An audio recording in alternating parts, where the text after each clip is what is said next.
Yo, it's Dave. Yes, I left Cali behind. The Dave Not in Cali show, one of a kind. Sundays, 5 p.m. Central. Truth you can. That's for more real people, real talk. Tune in. We'll explore.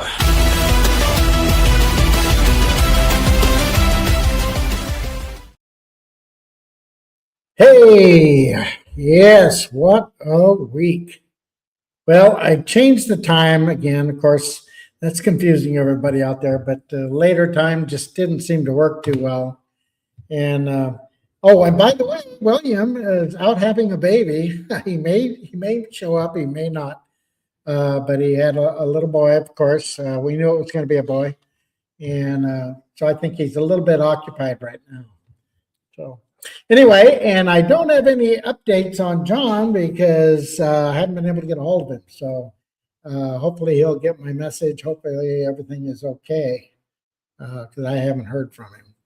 But anyway, boy, what do you guys think about this thing in Iran? The stuff that we're the things that we're seeing. Um, I just noticed that we had a little bit of a protest down in LA, California. Maybe, I'd say 50, 75-ish people showed up.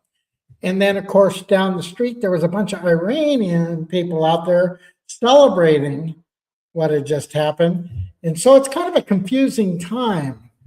Are we happy that they got liberated? Or are we upset that we might have overstepped our position? But I don't think so. I think that the U.S. government has made an agreement with Israel, and we're basically holding up our end. And the fact that there's these countries that the people are so repressed and to the point where when their government gets knocked out, that they all run out in the street and start celebrating. Hey, there we go. Let me let Shannon in here. Here's Shannon Fox. Hey, devoted patriot, how you doing? You hear me okay? Like the new sign. How you? Oh yeah, sounds Yeah. good. Like the new sign, Dave. That's nice. All right. Oh yeah, back there. So anyway, we're just Your kind of sign, talking about Dave, not in Cali. yeah, we're kind of talking about all the latest stuff that's been happening in Iran and how there's people celebrating in the streets and yet the military is still targeting in full blast at war. So it's like their country has a big division in it too. You have those that are hell bent on getting rid of all the Jews and hate America and so forth. And Andrew's saying, "Hey, why don't you come on in, Andrew?" Hey, Nancy Dunk's here. Hey, how you doing, Nancy? So anyway, what's your take there, Shannon? I mean, have you been keeping up on it? I've been watching the war as it progresses day by day. If you want to call it a war, I call it a Yes, smackdown yeah, rather than a war. I did notice that there's a bridge on Valley Mills here in town where there's a walking bridge where people can walk over right. and there was about I'd say about 10 people up there on the bridge with banners F Trump and Trump is a war criminal and a couple things like that. So we've obviously got about 10 people here in Waco that don't like Trump. We got 10 Democrats here in Waco for sure, at least. Yeah, yeah. But Well, but I've almost, I noticed that today, and I thought it's not something worth protesting over. Trump is trying to get rid of terrorist cells that are affecting the entire yeah, world's safety. These people are idiots, just my opinion. But I don't agree with war. Never. I think it's always a last resort choice. yeah, But sometimes you got to figure out: is it time? If it is time, is it necessary to go to these extremes? I'm sure Trump has weighed all this out since the get go, threatening Iran for months now, and they lie, cheat, and steal, and they don't listen to us, and they kind of blow smoke up our butts basically, and then we wait for them to respond or do their part, and nothing happens. They're too used to Right. us sending them pallets. They're so used to us sending them pallets of cash. They have no respect for us. And Yeah. so whether they need to be bombed or not, I can't say. I didn't read the war plans, but I can say that the world will be a better place if we got one of the major financiers of international terrorism gone. I mean, that alone is a huge win for the entire planet. If you can snuff out one of the financiers of all this international terrorism that happens in every country, then Trump has really done a great thing. Yeah. Just my opinion. Yeah. Well, I agree with you. I just, it just, it's just really strange to see all the different opinions out there. And how, I don't know, somehow lack the understanding of why all this is going on, and somehow just blame it all on Trump himself. I know Trump is allowing it, but he gets the news too. Once he says, okay, we can do this, this, and that, but he doesn't take care of all that planning and so forth. He just kind of gives them a direction to go, and Right. they make those decisions. And I mean, you can tell it in his tweets. He goes, "Oh, I was just notified moments ago." So obviously, the presidents can hear about it before we do, of course. But it's not like he's on the phone the whole time while it's all happening. Not like in the movies. What I Nancy did see said. that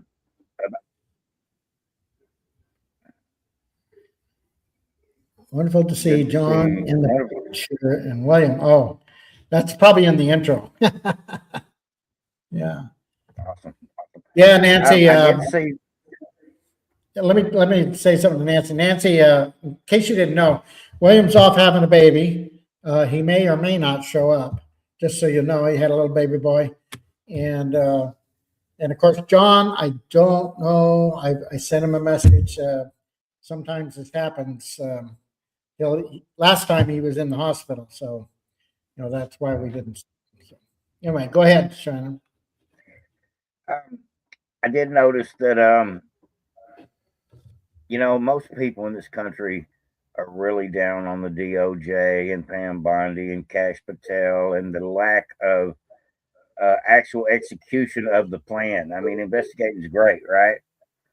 And hearing details is great. The Epstein files exposing these creeps is great. But when nobody goes to jail for any of this, we start questioning the whole party, the whole situation, even Trump. And Trump has caught a lot of flack, I believe, along the way for being inconsistent with certain things like prosecution. I'm glad to see Trump is a commander in chief that is willing to go arrest Maduro in his own country, and him and his wife, are willing to go drop a bomb on Iran's nuclear facilities and then drop a bomb on their boss's head because he still wouldn't listen. I'm okay with that because these are the things that's going to change the world. We're going to slow down the drug trafficking. We're going to slow down the terrorism. These are major issues that the entire world suffers through. Nobody wants fentanyl in their country as a whole. Nobody wants to worry about going to the airport because they're afraid they're going to get blowed up on the plane they're crawling on. Those are just simple. Security is such a basic necessity, and for the most part, the world never thinks twice about it because we're busy with our little lives in our own little world. We don't think about what's going on outside of our little box. The truth be known, security of the nation, security of the country, security of every country's citizens is a must. You can't prosper and procreate as a nation or as a whole world or as a nation unless you have peace and security. That's the backbone. That's the backbone for democracy and being able to thrive and grow a society. It starts with security. It really does. If it's the streets are unsafe and you've got a faction running the show like the cartels run Mexico, no matter what, everything is thrown off because the security factor is missing. you're not safe living in places like Mexico, Venezuela, places like that, because of Yeah. the cartels run the show. And so when you take out cartel leaders and uh, leaders of a place like Venezuela, he was a cartel leader as far as I'm concerned, Maduro, and terrorist leaders, people that finance terrorism in several countries. When you take those people out of the picture, they're gone. There's going to be a vacuum, and somebody's going to fill that void. But it's Yeah. never going to Well, you be know, like it was. And I think security is a reason to go to war. If there's any reason to go bomb somebody, go drop a bomb on somebody's head, it's to stop the fentanyl, to stop the terrorism. I'm okay with right. that because those are killers by themselves, both of them. Well, you know, it's funny that the left started getting upset at Trump, calling him out for not going after Maduro in his first term. Remember, it was like, well, what happened? You were going to do this and that, and then a complete 180-degree turn. He goes and does it, and now they're bad mouthing him, saying that he doesn't have the jurisdiction to do this, and it's like, so you know, I look at the stuff that's going on in our government, and half of it's all for show, you know, and it means to me that those people really don't believe what they think they believe or what they're saying they believe, because if they can turn it just because of the person, you know, in office at that moment, they turn their belief systems around backwards just because of one person, then they really truly didn't believe it to start with. Right. You know, there's many of them that came out and talked about getting some kind of voter ID or some reassurance to bolster the you know the voter system. And then as soon as Trump wants to do it, it's, oh, no, you know, that's racist. You know, voter ID is racist. I just don't understand how they can, in their mind, justify that way of thinking when they do know that everywhere they go, ID is required no matter what you do. I don't It's even crazy. think, I don't think it's me personally. I don't think it's they really believe that somebody's being disenfranchised. I don't believe they really believe that. Maybe a few of them do because they're just that weak minded behind it. But I think it's they're already on Team Democrat. The only way they're ever going to revive their party to win elections again is to continue with the same rule book, the only one they know: lie, cheat, steal, and deny. Put up with the crap, put up with the push for the trans, and put up with all the stuff that comes along with the Democrat Party's baggage, and pretend. That's what they're doing. Pretend like voter ID is something about civil liberties and options to vote and voter suppression. No. All these things are designed to benefit the Democrat Party, just like open borders and no voter ID. All these things are designed to benefit the Democrats. And most of these Democrats know this at this point. They think voter ID is a good idea unless they're the type Democrat that wants to win by any means necessary. And so that's what we Yeah. got now.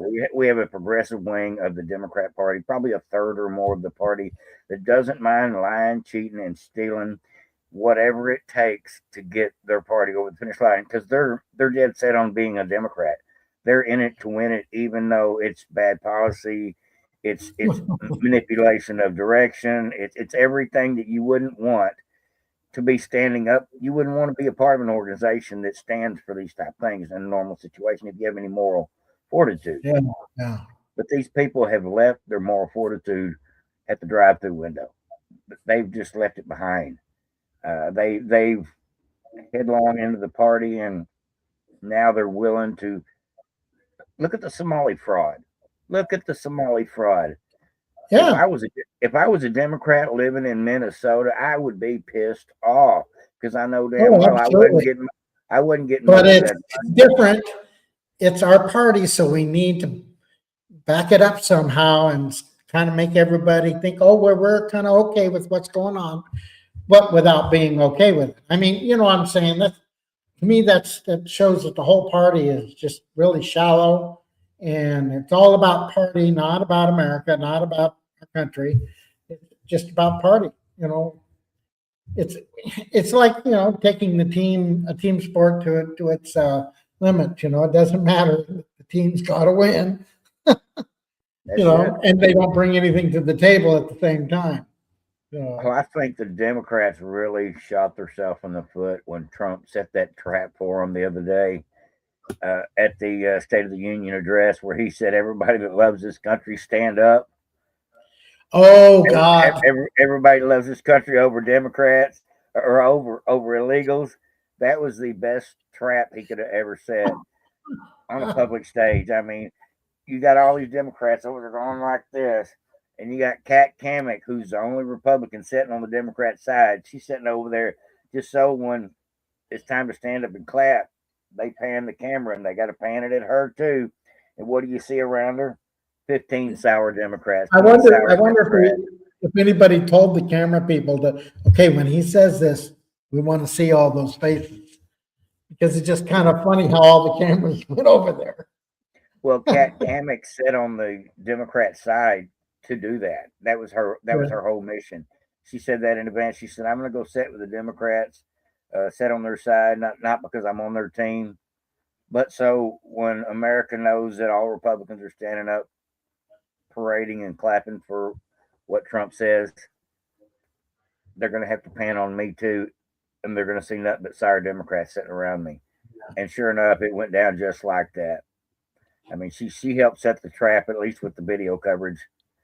And I think it's great. I think the political commercial that come out, there was a guy on X that had 300 something subscribers, right? 300 something followers, really, really small X channel, right? So he puts this 22-second video together, compilation, puts a little music to it, and it's first 5 seconds is Trump saying, "All right, stand up if you support this country over Americans over illegals." And then the next 15 seconds of the video is these people with their head and their lap and their hands, and it was all the Democrats, just literally a quick compilation of everybody's expression. Ilhan Omar screaming in the background, and it wasn't AI generated or anything. It was just basically clips cut together, spliced together. 20-something seconds long. It went super viral on X for 2 days, and now it is a political campaign ad. I've seen already cranked out by the White House. They've been clipped it, and now they're using it. So the Democrats not standing up the other day really hurt their base. Whether they know it or not, they hurt their base. That's just my opinion. Yeah. Oh, without a doubt. Sorry about that. Didn't mean to put that in front of your face. You're good. I was looking while you were talking. I was kind of looking to see what was anything new popped up here. The Democrats can't win if they keep shooting themselves in the foot. Yeah. And they do. But that's the thing is, sometimes I start thinking there's just no way, because you're thinking of all the, people with common sense and all that. And then when it gets to that time of voting, lots of times I'm just blown away at what the results are. I mean, it's just, if they're real results, every time I voted for somebody in California, I said, well, I really don't want to, cause them not to win, because it's like everybody I voted for never won. All the measures that I voted against never, went through anyway. You know what I'm saying? It was like California was a hard place to be a conservative and live at the same time. I imagine. Yeah. I can imagine. You got out of there as quick as you could, huh? Well, I was there for what, 40 some odd years, 45, 50 years, so yep. But I stayed there because there was a lot of work. There's always work there. But then, if you go to retire, there's no reason to stay in California because everything's too damn expensive. You think things are expensive now here. Go back to California. Oh, my goodness. But you know what? Chad, since we're talking about it, Chad Bianco, he basically came out and said if he becomes governor, he's going to get rid of all those fuel taxes. He wants to bring fuel back down to $2 and something a gallon, like the rest of the country. So that's that going to guy. be, I seen that's that kind of guy. like a carrot over there in front of their face, right? Is California election so corrupt that a Republican can't win, even if he's the most popular guy in the state? I know, but he's really building up a lot of momentum. I was watching him on Maria Bartiromo Sunday, and he was on there, had an interview, and yeah, he sounds great. He sounds like he's got great ideas for the state, and he's definitely calling out the mess for sure. Oh, Andrew's telling me that I got audio, but I locked up or something. Let's see, I'm on. I'm plugged directly You in. were froze up for a minute. You're not anymore, but on my end, you were froze up for a second. Yeah. Well, I tried the best. You know, I'm satellite out here, so yep. And 5 o'clock's the peak time when everybody's on. So Absolutely. bandwidth is limited. Yeah. Oh, I'm good. Okay, thank you, Andrew. He says I'm good now. So Do the freeze frame. yeah. Well, and then you look a little blurry from my point of view, from my side. Hopefully not. So My camera's good. My camera's good. It looks good on my end. Okay. Well, anyway, yeah, back to what we was talking about. I was looking over at Gateway to see if anything popped up. You scan. Of course, X seems like most of all the Democrats are going back to X. Like, what's the matter with their Blue Sky platform? Why don't they just stay over there? It's an echo chamber. Yeah, more and more and more are starting to show back up at X. I've noticed. I've noticed as well. X is the place to find the news. I go over there several times a day just because it's steadily changing all the time. Yeah. Well, I see that there was a shooting in Texas, and everybody's saying that there's all sorts of concerns that the Iran is activating their terrorist cells over here in the United States. That's very possible, and it's also the fact that there's people that live in this country that hate this country that support Iran that think today that we're doing atrocities by freeing the Iranian people. I'm sure there's a lot of crazies out there that have their own ideology that think that it's beyond TDS. It's TDS they just attacked my leader Ayatollah Khomeini and killed my boss or whatever. So let's see here. Remember, I was saying sometimes Trump just here's a good example in this shot here. He says that I've just been informed that we have destroyed and sunk 9 Iranian naval ships, some of them relatively large and important, Trump said. So he's being notified after the fact on most all this anyway. So, and I just kind of think that's it's kind of showing like he's giving some guidelines and he just let him go. This is what we want to accomplish. Go do it. Right. And he says that we're going after the rest. They'll soon be floating at the bottom of the sea. Okay. I've seen Air Force One left Mar-a-Lago and was heading to Washington, D.C. On X, they were saying that Trump had a emergency war room meeting. That was an hour or so ago on X. Yeah. So they're obviously making Plan B plans or next phase of the attack plans. Right. Well, let's kick on over there and see what's going on.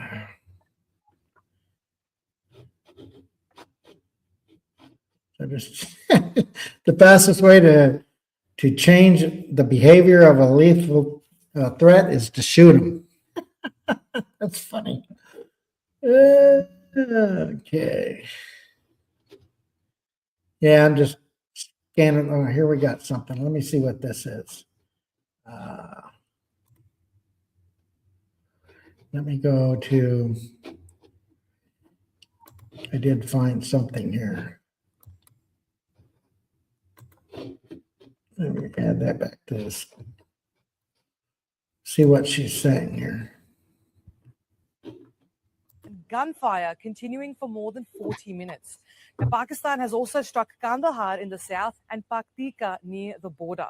Islamabad says these are counterstrikes, retaliation for what it describes as unprovoked Afghan attacks on Pakistani military positions. Now, Pakistan's defense minister has gone even further, declaring what he calls open war with the Taliban authorities. Now, this comes despite a ceasefire agreed to just a few months ago in October, and that truce has now effectively collapsed. Pakistan says it's destroyed dozens of Taliban posts and killed more than 100 Taliban fighters. The Taliban rejects that, claiming instead it's captured Pakistani bases and killed scores.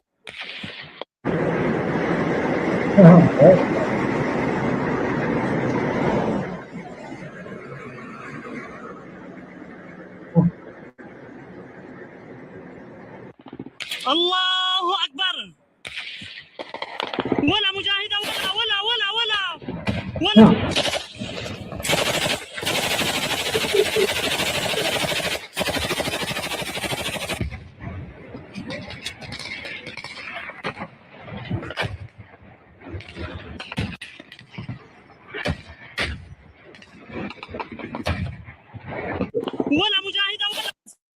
An analyst in Afghanistan and immigrating to the U.S. B9/11, Legend joined the U.S. Army as a linguist and analyst in the intelligence community. Legend made explosive allegations on the Sean Ryan show that were eventually confirmed in Congress. It all came to a head last December. Of the approximately $8 billion that the international community, including the United States, is dedicated to Afghanistan, about $10 million of that has no doubt gotten to the Taliban. I don't care if it's that young penny. I don't care if it's a penny. Since this exposure... Yeah, so that was talking about the money that got diverted, from Tim Walz's area. That was helping. It was always presidential policy all the way up until Trump showed up. It was always presidential policy, government policy to pay our enemies to leave us alone. We literally have always sent Iran and Pakistan, Afghanistan, Syria, these terrorist cell supporting countries. We've sent them money to keep them from attacking us. Look what Obama did. Obama sent the Taliban sent the mullahs our tax dollars by the millions, hundreds of millions of dollars, even on his way out the door. There's no doubt that there must have been some purpose to sending all that money over there. And their idea was to keep the peace. We're bribing them, basically. It sounds like mob boss tactics. We pay them to keep them from coming and wreaking havoc on our side of the planet. But truth be known, they still, even when they're being bribed by the Obamas and the Biden administration, they were still promoting terrorism in the entire planet. So they're just taking the money and using it for their own needs. So we are one of the United States for a long time has been a corporate sponsor of international terrorism, whether we like it or not. USAID. Yeah, and not a lot of people really think of it that way too. Even though we've been told it, I think it goes over the. People just don't grasp. Actually, what all this is happening and how it's happening, and how it's a lot of government officials have turned their back, just looked the other way. For decades. Yeah, and I got to say that, and it's not always just one side, because I think it takes a wide spectrum of people to run the government. So you're going to have a wide spectrum of whether you're Republican or, Democrat. You're going to get ranges in each party, full extreme to somewhere in the middle, and they don't know whether they're Democrat or Republican. Or maybe they call themselves a libertarian or, a moderate or whatever you want to call yourself, which is okay. I really don't like having two parties. It being boiled down to two parties because what that does is that does create kind of like us against them rather than a majority. Right. It polarizes the situation. Yes. if you had three teams, it'd be different. It'd be a lot different if you actually had three different parties that all held a decent amount of power versus two that are fighting over the crumbs between the two. It would make a huge difference in our ability to want better policies, because you would always have that third one, the independent voter, whatever, that could sway Yeah. either party's direction, and that's the way it was designed and originally. But it fell down to the two-party rule since the beginning. Just got a message from William. He just got the baby home and Awesome. helping his wife settle in. So he probably not going to drop in today. I didn't really expect him to. Well, big congrats to William and the family. Yeah. William Jr. William Jr. There's going to be another William Jr. You Be a bet. Wild Bill, huh? Yeah, yeah. So, Well, I that's don't know what great it's to going to be hear. like to have two mechanics in the house, once he starts growing up, because I'm sure he'll have the same attributes as William. That's pretty much how it goes. So, Absolutely. yeah. Yep, that's great. That's great news. That's good for the world. Procreation, bringing more Well, babies into this world. we need that in the United States. You know that, right? Yes, We've absolutely. fallen below that 2 point whatever it is, which sometimes I think that's why maybe there's those in the government pushing for more people to come to the United States. But at the same time, when you do that, you're diluting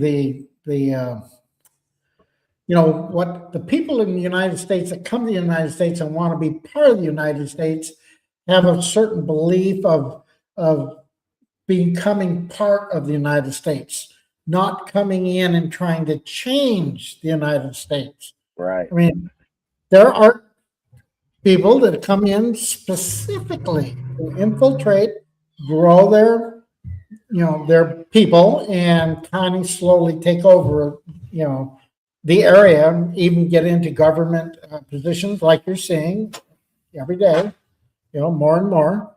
So it's not like the old days when he finally got his certificate. Hey, I'm an American now! Yay! They were excited to be an American. It went from immigration to infiltration. Yeah, exactly. Yep. And when they stopped vetting people at the border for 4+ years, they really put our country in a position to have sleeper cell Iranian terrorists living down the street from you at this point. That's just a fact. I hate to say that, but anytime there's any kind of conflict around the world, one of my first thoughts is I hope it doesn't hit us here at the house, here at home, here in America. But with the open borders and the non-vetting process of just letting everybody and their sister come in, marry their brother, get in, whatever. Those type things is what is the ruination of a nation. Without borders, you don't have a country. Without a doubt. Without a simulation, your country becomes a bunch of broken pieces of other nations. Yeah. Well, maybe we should. You have to eat a piece of bacon when you come into the country on camera. Oh, that was terrible, right? I have nothing against bacon. I'm good with bacon. What is Andrew asking? What do I think about the UN? UN. I think it's a charade. I think it's a way to get several countries, mostly the United States, to pour money into a bucket, so the world, United Nations, NATO can play army and do their little smoke and mirrors game. I think it's like the World Health Organization. I think it's mostly a scam. It's probably the biggest NGO in the world, to be honest with you. NATO is all about funneling money in to protect other nations. In reality, everybody should be paying their own way, like Trump said in the beginning. Everybody's got to pay their share to the defense of your own nation. It's nobody else's job to police your country and be militarized for your country to make sure y'all survive. You should be able to do your own part. But if you're all part of Team NATO, Yeah. You have a better standing of security. I get the whole the premise is great. It's a protection racket. The premise is great, but NATO sucks and UN sucks as far as I'm concerned because they've abused the situation. I mean, Trump had to come in there and demand 20 countries to pay their way right from the get go. Why was that not being done from the start? Why was it not being done in the beginning? Exactly. Why? Because it's a financial racket. leadership. It's a financial racket more than anything, I believe. Yeah. Well, I just think it was from weak leadership to start with. They allowed them year after year and they didn't do anything about it. So by somebody actually standing up and saying, hey, wait a minute, it's like you're going out that store. You didn't pay for that. Come here. You need to pay for that. Otherwise, you can't have it. And to me, that's just absolutely fair. That's accountability. You know, the other countries need to have accountability. If we didn't hold up our end, none of this stuff would exist. Exactly. Because bulk of the money and financing is coming from us. And that's what he's telling you. You know, we don't need to be in part of this. If you guys aren't going to hold up your end, then we're out of here. That's the way it should be. You know? Exactly. I mean, think about if it was some kind of local thing that we were involved with.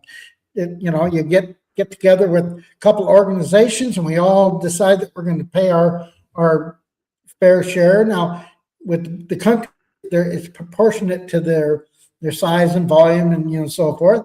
Well, you could do the same thing here in the States, but the minute somebody's not paying their way, what happens? They're out of here. Nobody thinks anything doesn't think twice about it. We apply that same thought process to the UN and NATO. I mean, I understand how it started out and it was a good thing, but it's just morphed into something that's just not what it was intended to be. This entitlement mentality is turned into a greedy vacuum to where somebody's paying the bill and somebody's sitting back not doing their part to pay their own bills because somebody else will take care of it for them. I'm glad that Trump was willing to say F the Paris Climate Accords, F NATO, F everybody not paying their own fair share. I'm glad Trump has got the cojones to stand up and say, this ain't right. I don't care who it pisses off. I don't agree to those terms. I love that about Trump. He doesn't care who he's dealing with. There's nobody on this planet that Trump is afraid to say, F you, I don't agree. Yeah. Let's do it my way. And we need that in our presidents. We need that in a commander-in-chief. We need somebody that is willing to round up people for stealing elections and bomb other world leaders because they fund terrorism and go kidnap, or however you want to term it, the biggest drug dealer in the world to keep him out of our hemisphere because he was doing direct damage to our nation. I hope I don't get any enemies over this, but I also feel inside it really isn't our job to go police another country. But when there's a call out that the people are being really taken advantage of and repressed and so forth, plus the fact that they pose a threat to other countries, it's kind of like that's where it crosses the line, and I think that's where we're at on this. I think if the country was doing its best for its people and so forth, its goals wouldn't be to kill their neighbor. You know what I'm saying? And that's kind of the way where they're at. And then if any of their people speak out against it, they get thrown in jail.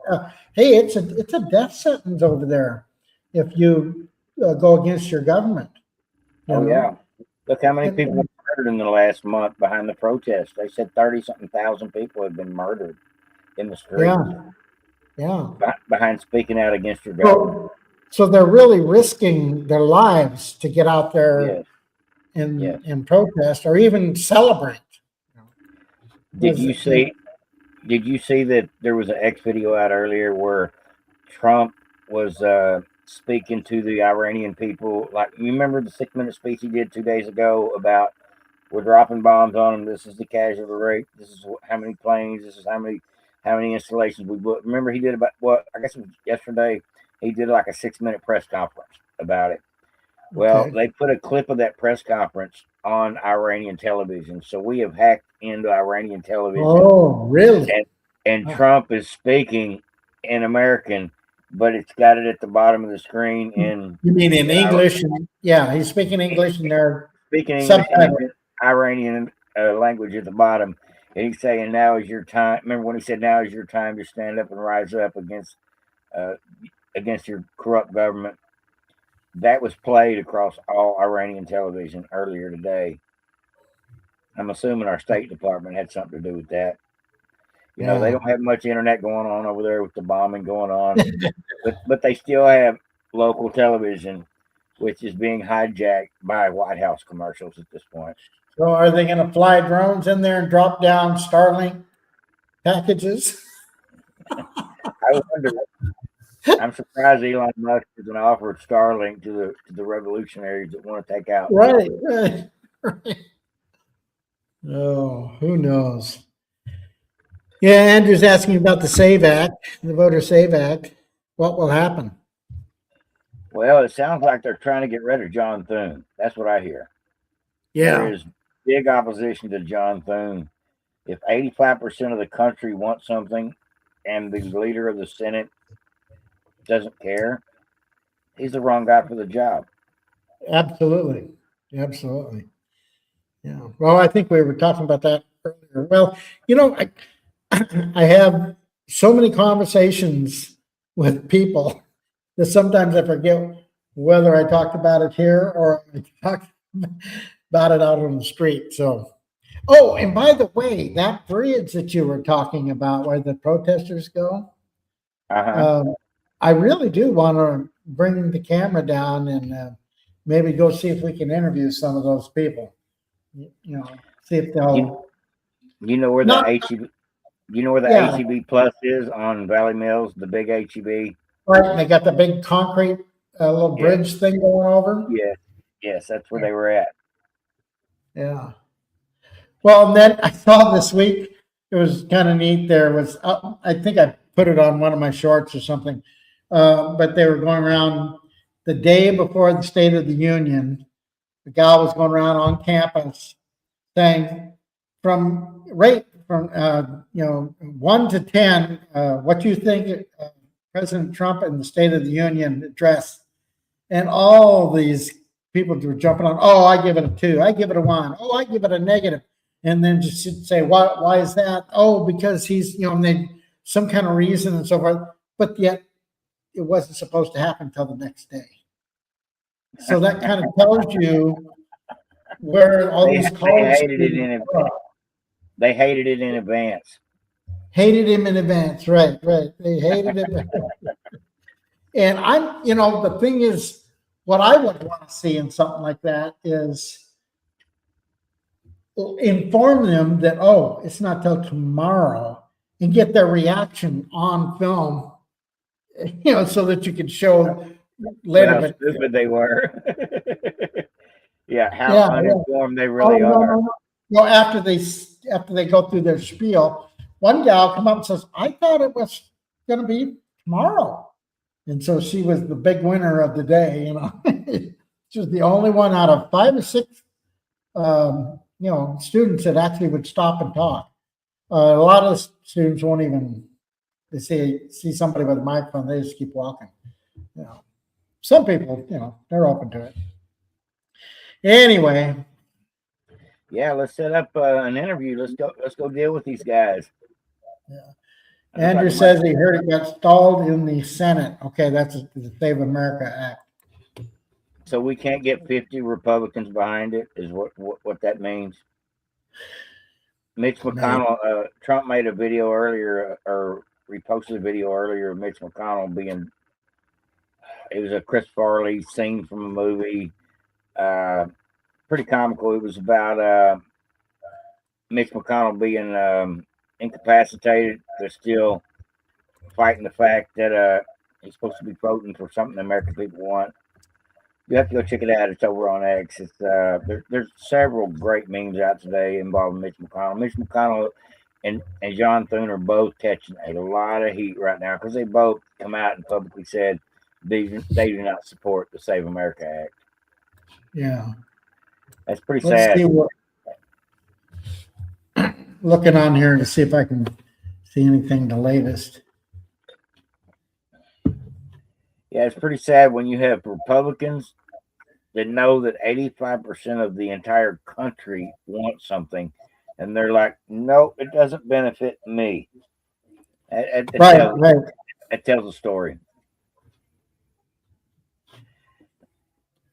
That passed in the House. The earlier version, yep. There's around 50 Republicans that vote black. There's 60 needed. Okay, so you need 60 to overcome, but they've managed to get 50. If we had 50 on board to vote for it, they could start the talking filibuster. But at this point, we don't know that we got a solid 51 for the talking filibuster. Yeah. So as of today, it's stalled in the Senate with no immediate passage in sight due to procedural partisans divides. Whatever that means, it just that word divides. For absolute latest floor status, check congress.gov and the bill number and related bills or recent Senate schedules. That's it. Yep, so it definitely is stalled. So, yeah. Now Monday on my channel, I'm going to be doing a go through of who, if you're a Texan and you want to know who to vote for, if you're not sure about some of the down ballot races. I've got a flyer. I've went through it. I've kind of do my own choice of vetting process. You vote for who you want to. Why don't you share a little bit? But I'm at least going to give everybody suggestions as to the right direction, because some of these people you probably never heard of, but they're the right person for the job. Every county's got different elections as far as district races, right? But so I can't cover them all. But all the main races, the attorney general, lieutenant governor, those type races, the Senate races. Do you choose Chip Roy? Yeah, the main ones. District stuff you can't. Yeah, exactly. So what do you think? Wesley Hunt, Chip Roy? Who do you think would be a good attorney general since Paxton's out? Yeah, I've been going back and forth. Well, Paxton was the best attorney general in the entire country. Second time, I would say, is Andrew Bailey of Missouri. Right? These are two of the badasses Republican attorney generals. Two of the best I've seen ever. And now that Paxton's not going to be our attorney general anymore, I'm assuming Chip Roy will probably get the position. Hopefully he'll be able to fight like Paxton did. You know, Paxton saved Texas elections, not once, not twice, but 40 cases. He fought the Biden administration to keep Zuckerberg money and drop boxes and all this scandalous crap that goes on with ballot harvesting. He fought to keep that stuff out of our state. That's why Texas is still red. That is the only reason, because they tried like hell to beat us out in 2020. They really did. And Paxton was there like a duck on a June bug, stopping it, suing like crazy. He sued the Biden administration. I don't even know how many times throughout the administration, but I know about 40 times just behind the election bullshit. Yeah. Well, that's why I would even favor him to that point. But to be honest, there's just something, I still, and I'm running out of time to decide too. So, but yeah, you would have to ask that particular thing. Paxton's a bulldog. He's a fighter. Oh, I know. Absolutely. And I remember. And he's had a lot of, he's like Trump had a lot of shade thrown at him. He had Speaker Dave Phelan try to have him impeached and everything else. The rhinos in Texas here in the Senate and the House in Texas tried to get rid of Ken Paxton, and they couldn't do it because they didn't have any evidence to prove he had done anything wrong. but they basically treated him like they treat Trump, like he's a criminal Right. before they have any charges. And just on that fact alone, that Ken Paxton has given the double barrel middle finger every time. No matter what job he does next, he'll be great at it. I would prefer him. I mean, I like him working here in Texas. It'd be great for him to be a senator here in Texas, but I think Ken Paxton would be a better Washington, D.C. Attorney General. Maybe take Pam Bundy's job, because I think he would actually do Yeah, that. well, there you go. There you go. He would actually Yeah. do the job. Yeah, that was a big letdown. Yeah. Well, Trump's not going Andrew- to put up with that forever. You know, Trump is a very decisive person. When he wants shit done, he wants shit done. He's not going to F around with you, but for so long, and he's going to give you an ultimatum, and then you're either going to get fired, get bombed, or something. It's going to be ugly from that point forward. And we see how Trump deals with people on a tactical level. He's a crude businessman, and eventually he's going to get tired of Pam Bondi. She's done a lot of great things. Don't get me wrong. Yeah. But Right. when midterms have happened and not a single politician has went to jail, Trump's going to blame Pam Bondi. Probably. Yeah. I think There's that's what it's weird gonna- relationship going on in there too, because I guess when she got promised that position and he followed through. So, but what is Andrew's saying? Something? I thought they sued California for that 5-seat change over there. Thought they were suing them. Just like Texas, Supreme Court ruled for Texas and said you're allowed to redistrict. They told California the same thing. You're allowed to do the same. Yeah. And so we picked up 5 seats in Texas. California picked up 5 seats. So, But see, I think the ones that we got in Texas were pretty much by and large done fairly. But I know in California, they really manipulated it to make it oh yeah, come out that way. they butcher them redistricting lines. Yeah. Where you have to live within a certain slot to be voted for in this area. And they know what they're doing. They know exactly what they're doing. When your gerrymandering redistrict looks like a snake running through the state, that is not the way it's supposed to work. Yeah. Oh, Big Shannon, yeah, I guess it. Big Shannon. No, Andrew sometimes comes on with different, what is that? That little logo, it just is A, and then sometimes he has a little symbol. I guess he's got 2 different channels out there. So, yeah. So anyway, how's your channel going? What's going on? I know you do your live, the food program that you've been doing, but you changed the day on that, right? You're doing it during the week? I found out that Friday is one of the only days of the week that these people receive no proceeds from anybody. Okay. Carrot Top and the food banks, they're open on Wednesdays. But most of these homeless people have to have an address in order to get food that way, and then they want to get stuff that needs to be cooked. So the pantries really don't benefit the homeless, right? They benefit people in housing. And so there's that gap there to where how do the homeless people get fed? Well, there's the church people. There's people like me. There's groups that come from out of town churches like Cranfield's Gap. Some people came in from Cranfield's Gap the other day, but there's several locations around Waco where there's homeless people, almost whether it be encampments or places where they congregate, because they know to be here on Sunday because this church feeds at this particular spot at this particular time. Well, almost every day of the week, somebody is out there trying to feed these hundreds of people, whether it be 20, 50, whatever, several meals. And so it's getting taken care of on a pretty regular level. And I had my choice at this point because of my schedule change to decide when I want to do this, whether I want to do it on Thursday night or Saturday morning, just whatever I decide. And I've realized that everybody I've talked to has said Friday is the day everybody's too busy. That's the day that they kind of go without because nobody's out there on Fridays. Well, that's Right. good. You were able to fill a slot.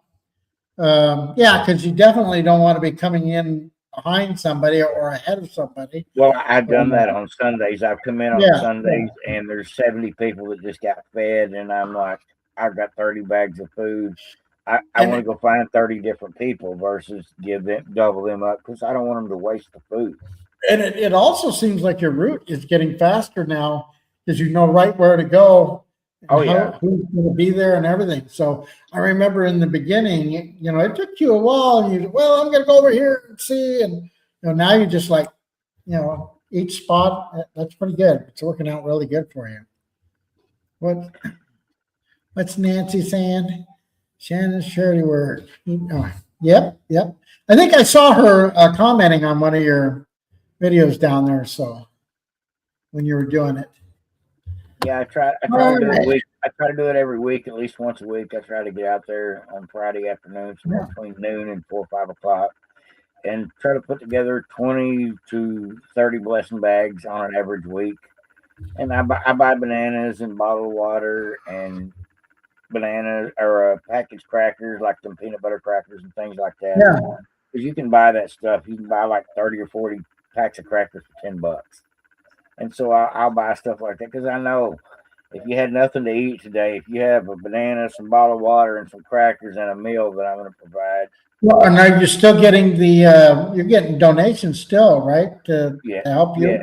I have a restaurant every Friday that I get kolaches, biscuits, burritos, everything from the week that they did not sell that stayed under refrigeration the entire time instead of throwing it out.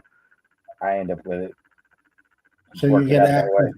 Yeah, I'm actually looking for another source for food.